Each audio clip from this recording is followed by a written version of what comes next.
Unoziva here kuti muupenyu huno hwatinorarama semuvanhu vanokuseka ndo semuvanhu futi vanokurumbidza kana zvichinge zvaita zvakanaka.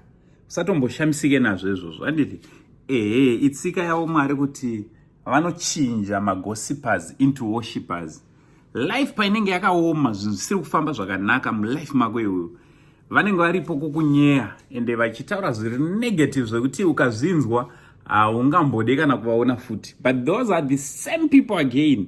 Kana life yako ichinzi yaita zvakanaka, they are the very same people vanotanga kupraise, vanotanga kutaura kuti takagara tazviona kuti ane future, takagara tazviona kuti upenyu hwake pane kuri kuendwa. But those are the same people vaitaura kuti zvoni hapana kuri kuendwa. Usashamishike nazvo. Ndosaka vachinzi vanhu vakadaro, shamwari yangu, vanhu waziwa. Ndosaka bhaibheri ichitotaura kutoti vanhu vakasiyana naMwari kunyange nemafungiro nemaitiro. Sekukwirira kwakaita denga kubva pane ino nyika, ndokukwirira kwakaita muonero waMwari nemafungiro nematauriro aMwari pamusoro pako zvichisiyana nekutaura kunoita vanhu. So in this day usadzingako vanhu muupenyu hwako.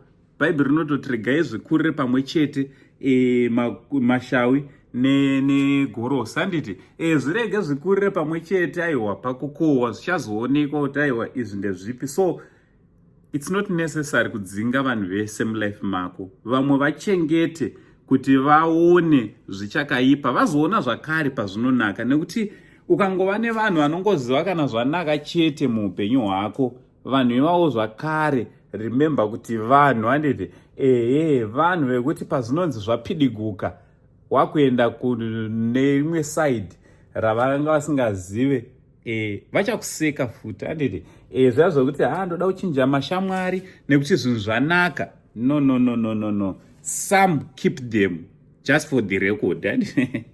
Vamwe vanongochengeterwa record, but iwo wako uchiziva zvavari kuti havakushuwe zvakanaka. Ndo zvandango ndingokuudzawo hama yangu.